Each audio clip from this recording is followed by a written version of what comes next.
Welcome back. As I mentioned, we have Debbie Dotson here on behalf of GRF. Well, Debbie, nice to see you. How are you? I'm great, Lisa. It's so nice to be in the studio. I know every time somebody comes on here, they say that, but I'm going to say it too. Well, it's true. It makes it feel nice that we can come in and do something different, right? Exactly. We're Zooming all the time, so it's kind of nice to not to Zoom for a change. Exactly, exactly. Now, you know, we've chatted on and off before, but not necessarily about GRF.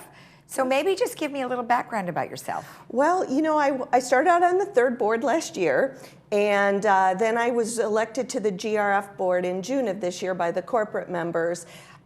Because I have a big interest in the longevity of our community and just making sure that we can sustain ourselves for the future, I thought that my talents would be better on GRF, so that's why I decided to leave third and go to GRF. Well, that's a good move, I think, for yourself if you have lots of things that you would like to be doing, yes, especially as a kind of an overall umbrella, right? Correct. Okay, excellent, excellent. And what kind of talents do you have from your previous? You know, I'm a Jill of all trades.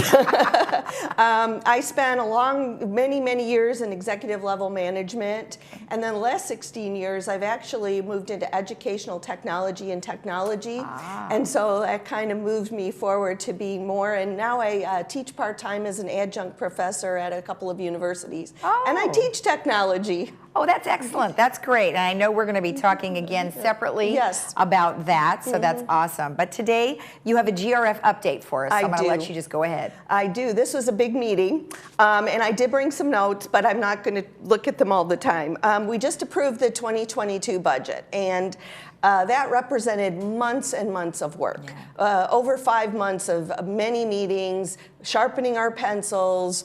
We take our fiduciary responsibility really, to heart, because this is our community. This is our money, and it's a difficult process. It's filled with a lot of debate, but the cost of everything is rising, and so we had to have an increase, but we didn't have an increase for 2 years. Right. So our increase this year is about 5.8%, which was as low as we could really get it and still keep things the same way that we've had them in the past. Okay. Over $9 was our insurance cost. So we ended up going a little bit, about $12 more. We also approved the business plan, the reserves funding. We approved the capital budget. Okay. We did refund $1.4 million that we had left over because of our closures. And then that about $900,000 went back into the per manor per month, and then the rest went back into the contingency fund, which we had to dip into to pay insurance last year. Yeah. Well, that's all right. That's good. It sounds like you had a good investment going back, which is perfect. We did. We really worked hard. Nobody wanted an increase. But no, nobody does. I mean, we're all like, please, gas, stop going up, Right, go to the gas. I know I looked at the one in the corner, I was like, oh my gosh, it's almost $5. Yeah, it is frightening for sure. So it's good that you were able to save some money. Now, you also adopted a couple of resolutions. We did. We adopted a resolution to have some fee increases on lockers, the driving range, the golf balls, and caterer, and some storage units. That will result in about $108,000 of increased, non-revenue, non-assessment revenue. Okay. Okay, great. And then what are some of the other things? We did a 28-day review period for the harassment policy, which we had a really good harassment policy that we did in October of 2019. We did update that. We put a little more wording into it, making sure it's compliant with all the laws, Davis, Sterling, everything. And then we also did have the approval, or the 28-day review for the transfer fee, which is going up. Okay. And that also was a long discussion, because that does affect everyone. Exactly. I know you guys had meetings for so long. Every board seemed to have multiple meetings. So, thanks for doing all that work. Now, also, you've got a couple of committees that are going to be doing some things, and you would like to hear from the residents. Absolutely. Even today, we have a Community Activities Committee meeting at 1:30. If you go on to the Laguna Woods website, you can get the Zoom meeting information. We'd love to hear from you. And then we've got, we also had a presentation from the Strategic Planning Committee. Now, that committee hasn't met for a while. That's going to undergo some changes, and we'll let the community know when we have our next meeting, but we'd love input. We love input at all of our meetings. You can come, you can write ahead of time, you can call in, you can join the Zoom. If you join the Zoom, you sit in the attendee area, and then you raise your hand, and then they let you into the room, you speak. And then we can listen to you.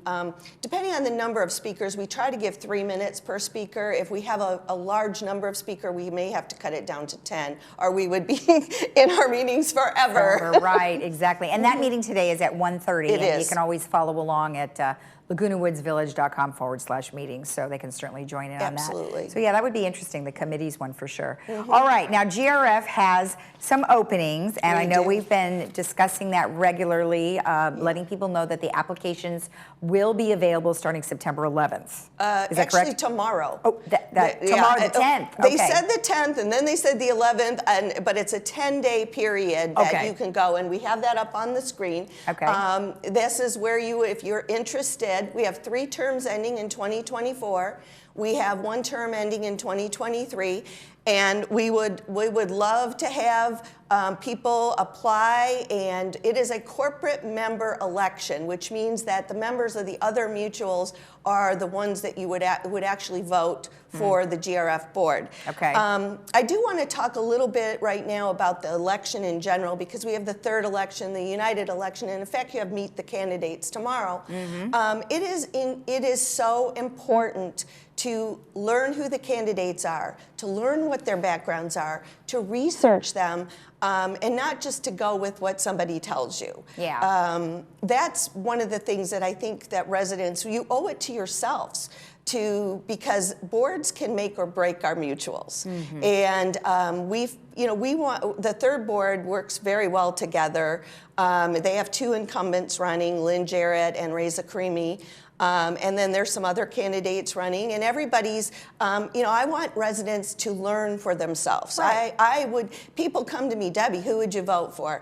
And, I'm going to give them my opinion privately, but I tell them at the end of that opinion that they need to go look at it for themselves. Yeah. And then just real quickly, because we're almost out of time, but please tell me, what are some of the important things that they need to take into consideration to be on the GRF board? Well, and that's an interesting thing. The last time when I ran, there were 7 candidates. And one of the things during the interview process was several of the candidates didn't know the basics of Robert's Rules of Order, the Condo Blue Book. They hadn't really attended any meetings. I mean, when I prepared to go on the board, I watched infinite number of meetings. I read meeting minutes. I think it's really important to do your research. Being on GRF is different than 3rd. We do different things because we're community-wide. We're doing and I want to encourage people that is actually very worthwhile and rewarding work. Not that the other mutuals aren't rewarding, but we are working on the future of our community, and that really makes a difference. So I would say watch some meetings, read some meeting minutes, become familiar with our documents. Yes, there's hundreds of pages of documents, and I don't want anybody to think that they should just blindly do that. But you do need to know them. And previous board experience, even in our village, is important.